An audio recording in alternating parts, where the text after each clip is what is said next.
years, Islam is always portrayed as a terrorist religion. What intrigued you to be very profound in your respect towards Islam and the lady specifically, the Lady of Heaven? You're very inspired by what's written about her. All the companions, the Sahaba of Prophet Muhammad, how could they even dare to anger Fatima?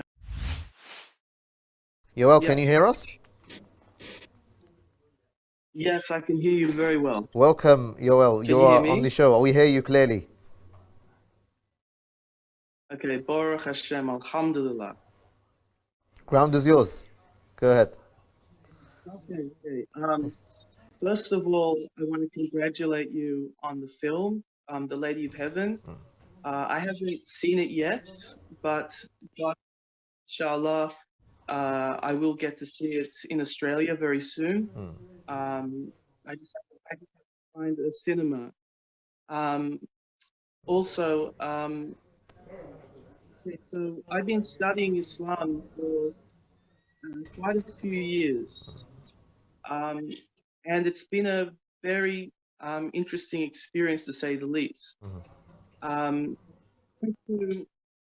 went to a Jewish school, and I didn't really, in Australia, where I am, so I didn't have, well, it's actually a very multicultural country, Australia, and there's a lot of different people of different backgrounds, faiths, and religions. But in general, I didn't have too much interaction with Muslims, Christians, and people of other backgrounds. Then one day, I decided, I want to study different faiths and to understand if my faith is the true religion. And I'm still studying. I'm not arrogant or proud to say that I have all the truth and I know everything. If I was, I would be like a prophet, which I'm not. But one day I went to a mosque, which was in Auburn, Sydney. It was called the Al Bayt Center. And I went there and I met the Muslims, and we spoke about our religions, and I listened to different lectures. Sometimes it was only in Arabic, and they had to translate, and that was a very interesting experience. And then soon after that, so I was about 19 years old, and I went to Israel. So I went there to study in yeshiva, which is, I think in Islam you have a thing called a madrasa, which is like an academy or a place where you study. Yes. And so I went there and I studied for 6 months, and I went all over Israel. I went to, Sfat was where I was learning, or Safed in Arabic. I went to Beersheba or Beersheba, Yerushalayim, Jerusalem, Al-Quds, Hebron or Hebron. And actually Hebron was a very, very, how do I put it? It was a very tense experience. You saw the Muslims praying 5 times a day, and in Israel they had the speakers on. You see Allahu Akbar, the whole thing on loudspeaker, and it was as a Jew at the time, it's not that you consider Muslims as your enemy, but anyone who visits Israel, you feel the tension between the two faiths, Islam and Judaism. And it's not that, unless you're a Zionist and, and you're anti-Palestinian and you're anti,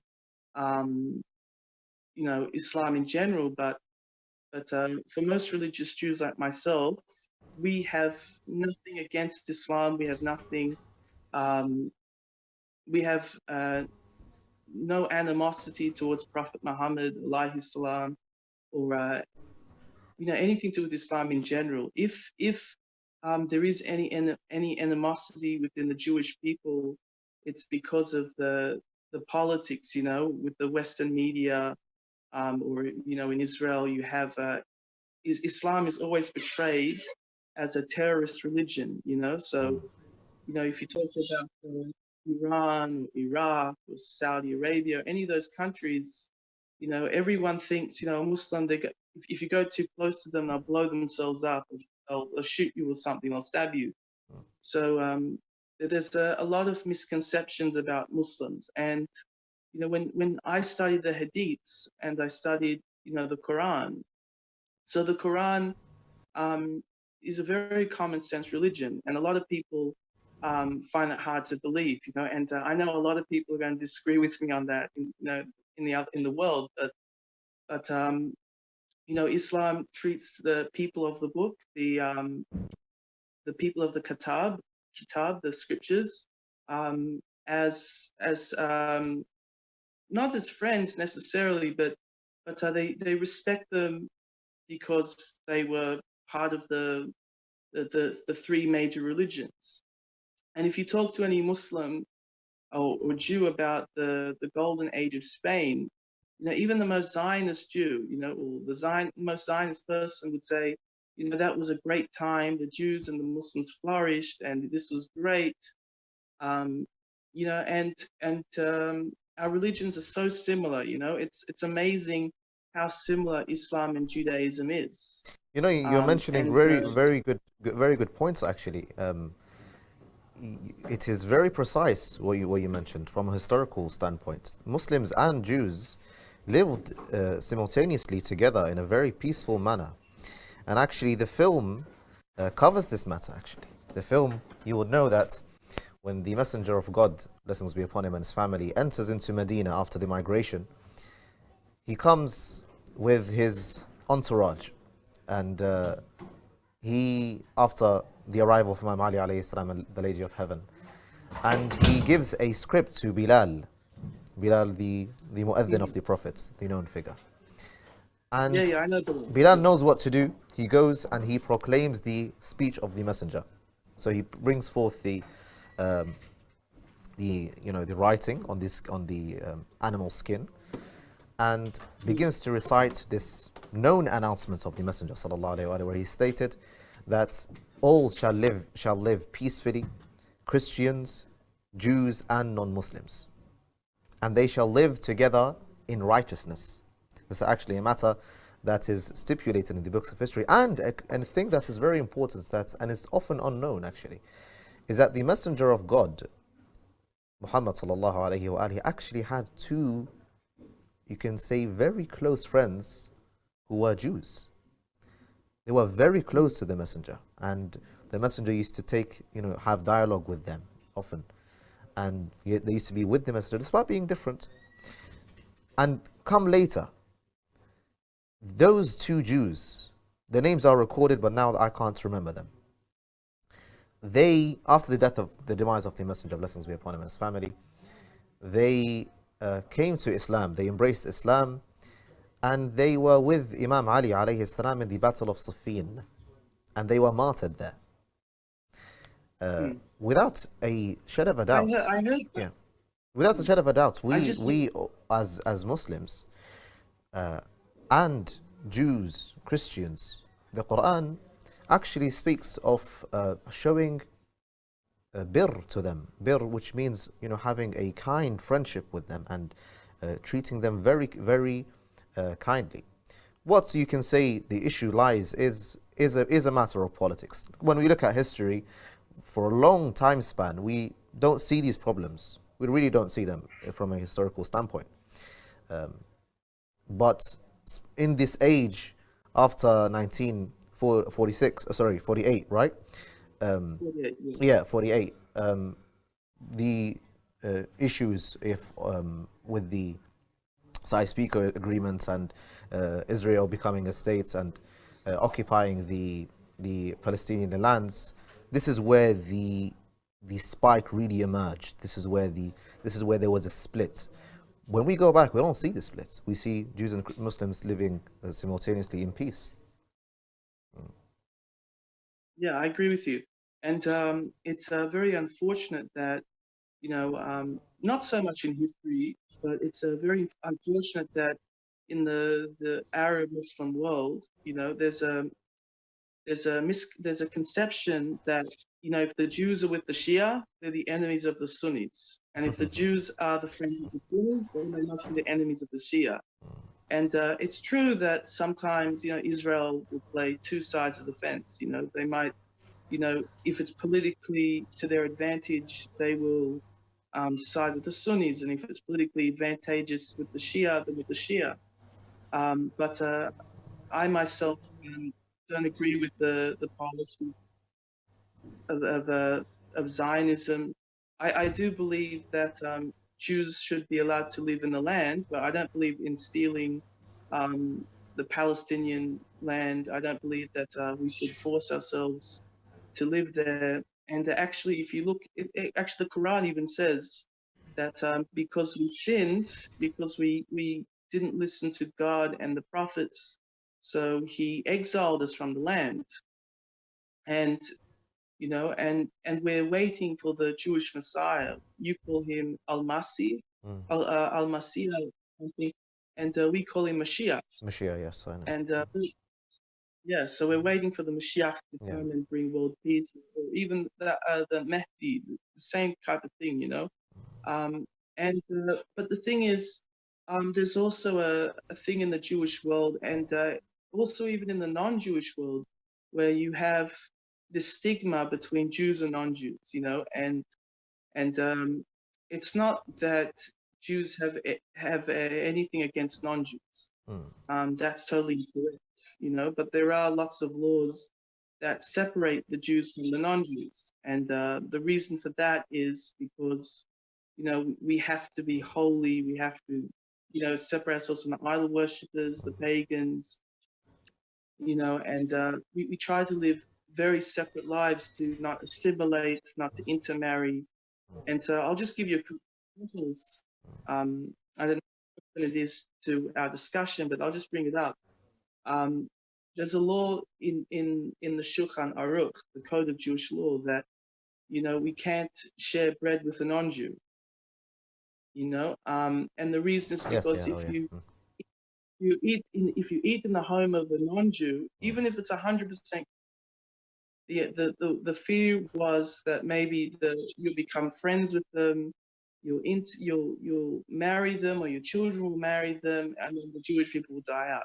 So the rabbis made lots of different decrees that, you know, Jews have to wear different clothes. We have to separate ourselves to a certain extent so that we don't, you know, become too, what's the word? Too influenced, you know. And I think Islam has something similar, you know. You can't, I think in the Quran it says not to take the Jews and the Christians as allies. And I know it doesn't mean that you can't be friends with a Jew or a Christian, but I think it means, and you can explain it to me if I'm wrong, but I think it means that you shouldn't become too close to them, because if you become too close, then they might lead you away from Islam, or they might lead you away to maybe oppress the Muslims or something like that. And just quickly, I'll just tell you about my experience in Israel. So I came back from Hebron after the whole thing, you know, visiting there. And actually, it's interesting that in Hebron, 90% of it is Palestinian, 90% is owned by the Muslims, and 10% of it belongs to the, well, I say belongs to the Jews, but the Zionists, you know, that live there. And one week they share the street, and the other week the Muslims have complete control over everything. And I was coming back from there, and I was sitting at a bus stop, and a guy sits next to me at the bus stop, and I thought he was Jewish, you know.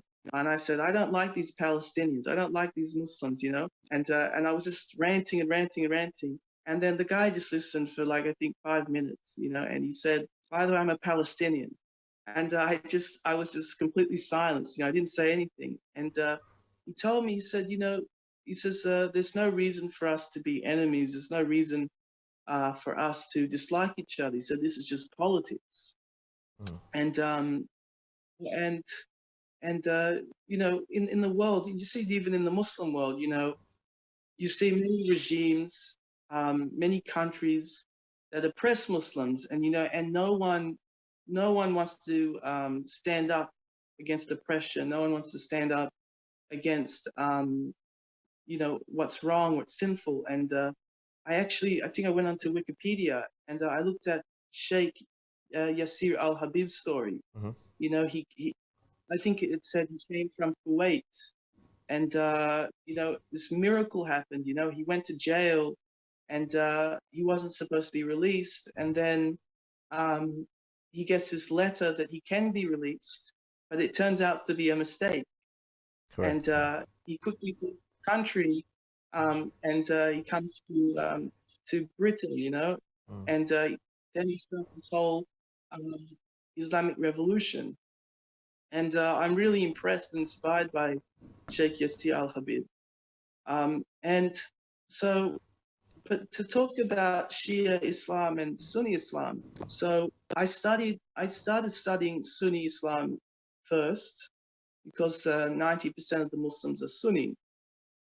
And every time I walked into a mosque or a masjid, you know, I would say, what are the differences between Sunni and Shia? And I say, brother, don't make sects. We're just Muslim. Don't talk about Shias, and that's a cult. That's something that is political. It's got nothing to do with Islam, you know. And you know, I listened and I studied, you know, Sahih al-Bukhari, Sahih Muslim, and I studied the Quran from just a general basic Sunni perspective.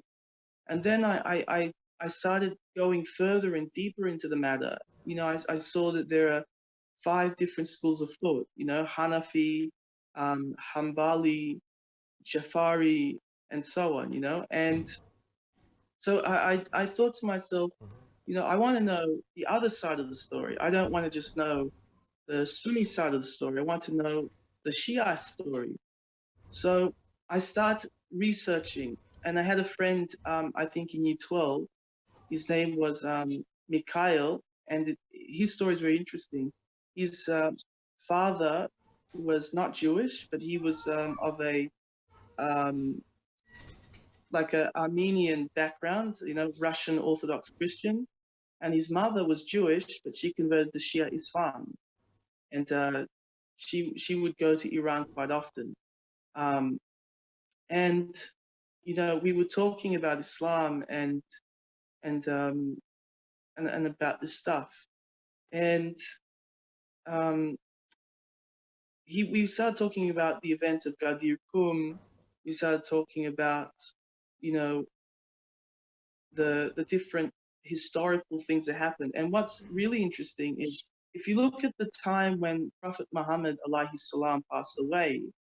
So Fatima alayhi salam, she passed away according to a number of hadiths, I think 6 or 8 months after Prophet Muhammad died, and at the age of 18, you know. And you know, people can say, well, it must have been an accident, or it just must have happened by coincidence. But you look at all the events that led up to that. You know, you look at the land of Fadak, I think it was the land dispute where Correct. where the inheritance was supposed to go to the Fatima, the daughter of Muhammad. And I think, I'm not 100% sure about this, and you can correct me, but I think there was a dispute between whether the inheritance should go to the family or whether the inheritance shouldn't go to the family. It should go to the caliph or the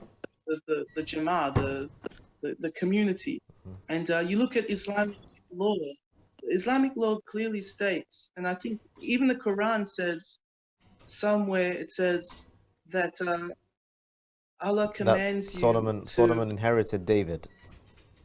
That there is inheritance, because they come forth to say that all prophets do not inherit, and what they leave, everything is charity. They came up with this forged narration in order to have all the wealth possible, and to basically cut the wings of the revolution. As a short background to the story, perhaps it's beneficial to mention it now, considering that it's related also to the Lady of Heaven film. And you'll see, of course, the background and the portrayal of events in the film. The land of Fadak was a land that had a reasonable amount of wealth that comes from it.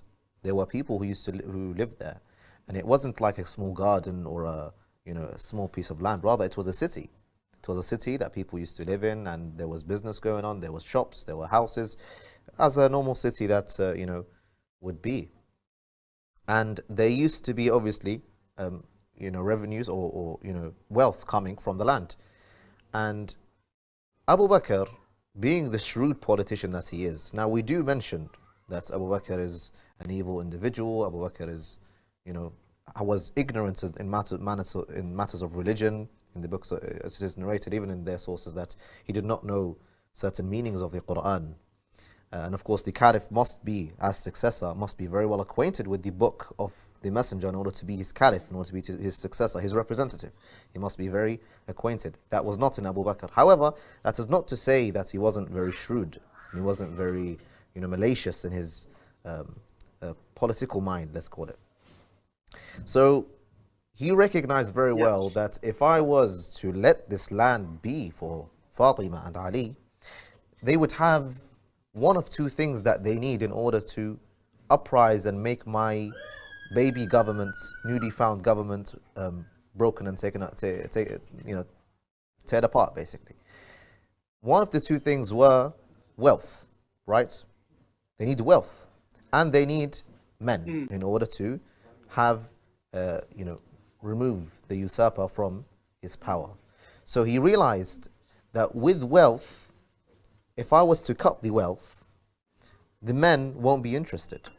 Merely for a few selected individuals that do believe in the story, that do believe in the right of Imam Ali alayhi salam, and are profound supporters of him. The others, I can just, pay them with wealth, and they would go. They're not very interested in having a battle, etc., especially with all these turbulent events that occurred after the demise of the Messenger. People started to leave Islam. Muhammad is dead, sallallahu alayhi wa alayhi, therefore there is no more the religion of Islam. It happened in the books. It is narrated, recorded. So it was very easy for Abu Bakr to kind of control a certain companions with money. He paid them off. He paid them off, as we will know in the film, that will be depicted. Other companions, they were strong and powerful. However, he knew that they were a selected number of companions that, one way or another, if we cut the hands or remove the overwhelming support, the scream of Ali, as he is the legitimate caliph with money, they would kind of won't be able to do anything without the permission of the leader. So he, Abu Bakr, was very smart in that action, very wicked in that action, where he usurped the land of Fadak, knowing of the wealth that will come from it. And he stated that I heard from the messenger a narration which states that they do not inherit. He stated, I heard the messenger of Allah say, we prophets do not inherit or leave inheritance. We prophets do not leave inheritance, and whatever we have in this life is given charity after our demise. And when it came to the confrontation of Fadak, when Fatima alayhi salam confronted Abu Bakr in that regard, she said, from where did you bring this? I am the daughter of Prophet, I'm the daughter of the man who you are quoting. And he did not say this. And then she states this infamous, or rather illustrious word, لَقَدْ جِئْتَ شَيْئًا فَرِيًّا. You have come with a great lie. You have come with a great lie. She exposed him right when he was sitting on the pulpit. So he had to resort to people trying to affirm that people did actually hear it. And who did he resort to? Umar, Aisha, his close guard, his close people who would stand up with his rule. Otherwise, none actually had heard this hadith, and rather this hadith goes against the very Quran itself. because the Quran clearly states that Solomon inherited David from David. And if prophets do not inherit, as they said in the hadith, then how does it make sense that the Quran goes against what this narration state? And this is why we have this principle in Shia Islam that other sects do not have. Stated to us by our Imam Ja'far al-Sadiq, the sixth Imam, that whatever hadith you hear, whatever narration that you hear, put it on the Quran. If it fits well, if it's compatible with the Quran, then we accept it. And if it goes against the Quran, then we throw it against the wall. We don't accept it. This is a short background, a brief background of the story. Yeah. Also, I would encourage other people to watch the Imam Ali movie that was made a few years ago, I think it was. And it's interesting that the Quran says, I'm just paraphrasing, it says that it is not up to the believer to decide a matter, only the Prophet and Allah subhanahu wa ta'ala Yes, correct. concerning the person that is appointed. And it's interesting that, you know, Ghadir Khumm happened just at the end of Prophet Muhammad's life. And he raises up his hand and he says, whoever you are wali over the, sorry, he said, you know, yeah. Whoever considers me wali, I'm wali of the believers. And then you know, there's many hadith that say, you know, on the Prophet's death, on his deathbed, just before he passed away, the companions said, "Oh, the Prophet's delusional. He doesn't know what he's talking about." When he asked to write his will, his final will. This is the incident that you're referring to. Yes, yes. And then after that, after he passed away, so what happened was the caliphs came together and they conspired against Ali, alayhi salam, and they appointed their own leader. They appointed their own caliph over Imam Ali. And Imam Ali, he was the most qualified, divinely appointed, you know, and I think there's also in the hadith, there's a hadith called Hadith al-Thaqalain. And Hadith al-Thaqalain is the hadith which many Sunnis base many other fabricated hadith in their collection, you know. And there's I don't know what you think of Imam Naqshbandi, but he made many lectures about how Ahlul Bayt was taken out of the text. Instead of saying choose the Quran and Ahlul Bayt, it was changed to choose the Quran and Sunnah. And anyway, so Imam Ali's leadership was stolen from him. He was supposed to lead the Ummah. The Ummah would have been all Shia, and you know, they say that there was no Shia and Sunni before that, and Shiat Ali, the party of Ali, it only came later, but it means whoever wasn't part of those sects and the Khawarij and all the others who dissociated from Ali.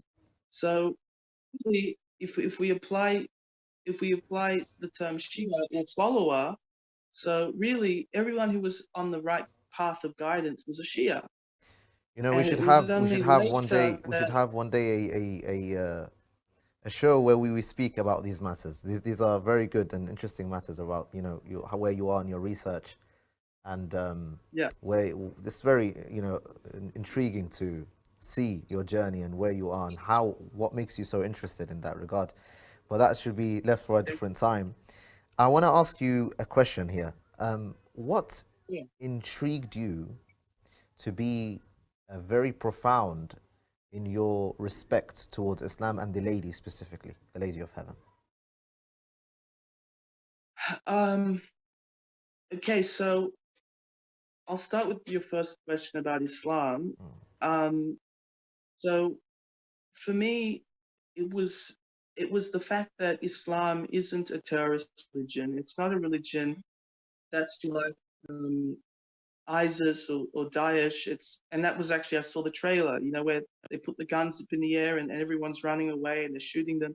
But Islam is, I changed towards Islam when I saw the hospitality of Muslims. Well, they treat people properly. That Islam is a religion that has you know, follows civilization, and you know it's Judaism and Islam is very similar. And when I saw those similarities, you know, I sort of lost my animosity, I guess, towards Islam. And it's not that I ever was really had animosity towards Islam. I don't have any animosity towards Christianity or any other religion. But you hear certain perceptions within the media, you hear certain perceptions that other people have. And a lot of people, they skim read the Quran, they skim read the Hadiths, you know, and a person has to understand that there isn't just one sect of Islam. There isn't just, you know, one interpretation. There are many different schools of thought. But of course, you know, only one of them can be really on the path of guidance. And the Shiites, the Shia are very different to the other schools of thought, in the sense that the Imams of Ahlul Bayt, and you know, even today within the Shia world, you find, and I'm not saying Iran is a good or bad example. I know how the Rafida sort of feel about Iran. There's a bit of tension, but I'll just say that out of all the countries in the Middle East, Iran is probably the only country that has Jews there. You know, and I've had many Shiite friends. I've met many Ayatollahs, Shiite imams, and they've always been very kind to me. They've always been very kind to Jews that I know of. But of course, you know, Muslims have to fight against injustice, oppression. You know, and what's beautiful is that a Muslim in Iran or Iraq or anywhere in the world, you know, feels pain when he sees another Muslim hurting, you know, suffering. You know, it's not just, you know, this is my country, this is my family, my lineage, and I don't care what happens somewhere else. You know, another Muslim feels, you know, empathy. He feels when he sees suffering anywhere in the world. And you know, when the more I learned about Muslims, I thought they're not so different from me. They're not so different from anyone else. And I realized that we can have interfaith dialogue. You know, they can come to our synagogues, we can come to their mosques, and we don't have to be afraid. You know, I'll just tell you a quick story. So in the yeshiva where I am, so a number of years ago, we had a Muslim who came, and I don't know the full story, but he started praying in the yeshiva, and there's a lot of ignorance among a number of Jews, and I think someone got terrified. He thought, "What's a Muslim doing here? What's a Muslim praying here?" So they called the police, you know, because they were because there's this irrational fear among a lot of Jews, Iranian Islamophobia, you know. Anyway, but after studying, you know, Islam, and especially being able to come on your show, and of course having dialogue over the years with Muslims, my entire perception about Islam has changed, and I only have respect for Muslims, you know, and you know, anyone can do something in the name of Islam. Anyone can kill someone. Anyone can steal. It happens in the Jewish religion also, you know. You have people who claim to be the representatives of all Jews, and someone looks at that person and he thinks all Jews are that way. All Jews are the same, and it's not true. You know, there's a famous expression. It's called "two Jews, three opinions."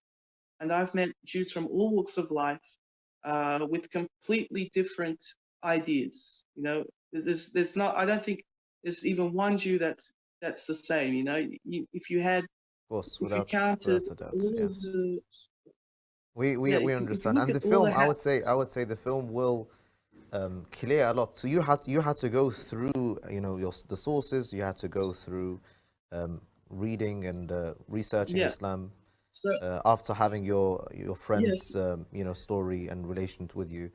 But the exactly. film will kind of conclude it all within 2 hours 21 minutes in a beautiful, phenomenal masterpiece of a film, where one would be I'm able looking to for. immediately distinguish between the right path of the Prophet Muhammad sallallahu alaihi wasallam and what he laid out as a religion, and from the path that was deviated and then which we see very startling in our modern day, where we see Muslims carrying out, so-called quote-unquote Muslims, of course, carrying out certain activities of violence and etc.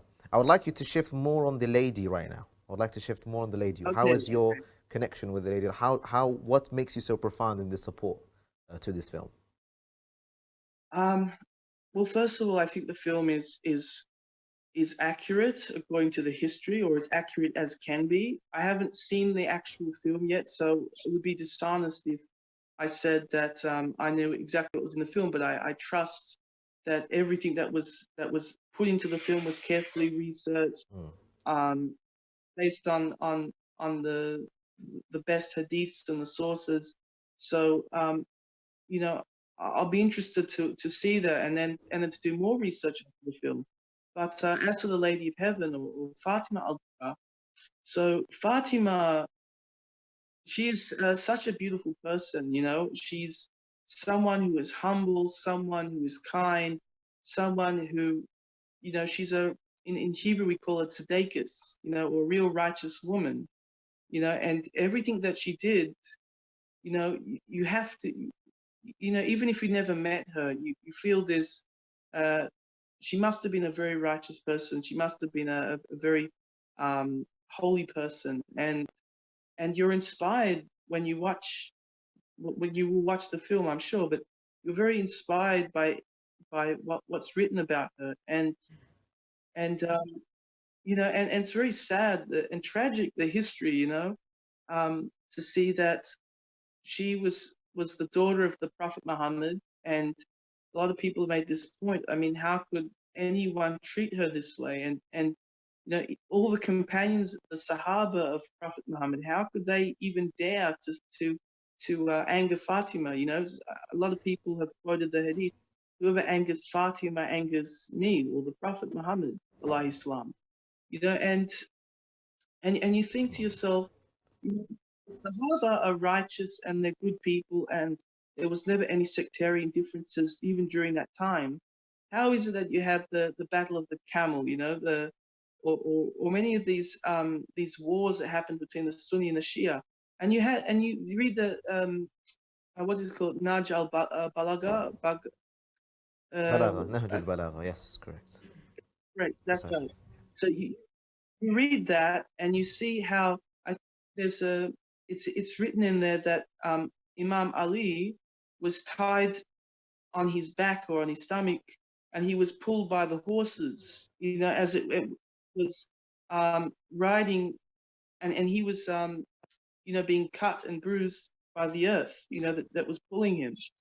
And also, he didn't want to give bayah, he didn't want to give allegiance originally, and he had to do taqiyya. He had to, for the sake of Islam, to save Islam, he had to more or less play it smart with the Muslims, because the Sahaba, because they weren't interested in ever really electing him as the Hadith, as the Imam, of the Muslims, and they had completely different beliefs about how the Caliph should rule the Muslims. We see that the tyrants and the corrupt leaders, and he lived separately, with Fatima, and he had children, and he had different followers even, in the Middle East. And you think to yourself, why would he do that? Why would he separate from the Muslims? Why would he separate from the Khilafah and have all these other wars? And then tragically, he was murdered, and killed in Kufa, Karbala, and Kufa, you Kufa, see, you're right. Kufa. oh, that's right. Okay. Yeah. you see Sunni discourse, you know, the channel that tries to make out all these different scenarios, you know, about how it must have, how everyone was just confused, and they try to downplay it like like, you know, they didn't know who Imam Ali was, and they didn't know.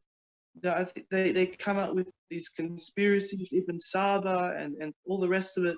You know, the You film know, will kind of you know, bring that to light, what you mentioned, and of course some of what you mentioned is a bit you know, it's a little, it varies with the actual sources, but of course I can understand that you're coming from a, you know, you're reading the sources and you're trying to understand, although it's, you know, it's a completely different corpus, completely different literature than what you have, but the film will depict some of what you quoted actually.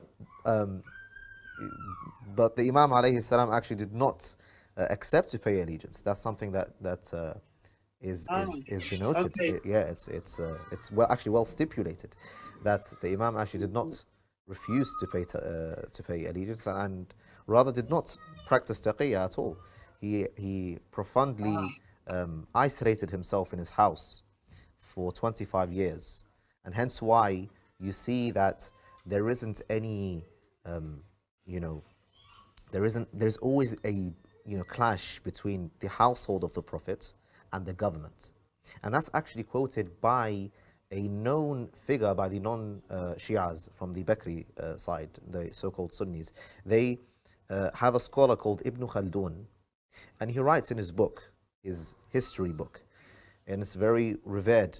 It's a very heavyweight, you know, history book. He writes that Ahlul Bayt, the household of the Prophet, have shifted from the government and had a methodology of their own. And this is exactly what you mentioned. Yes, we have our own you know, belief system, we have our own creed, narrated to us by the very grandsons of the Messenger. And that's what differentiates us. We have, for example, in the exegesis of the Quran, we take it from the grandsons. They take it from fallible scholars, and you know, that have not even seen the Prophet. They take the exegesis of the Quran from the likes of, you know, Muqatil ibn Sulaiman, for example, or Mujarid, or these figures, and they did not actually meet the Prophet. And who is to tell us of the religion better than the very grandsons of the Messenger? That is where we are coming from.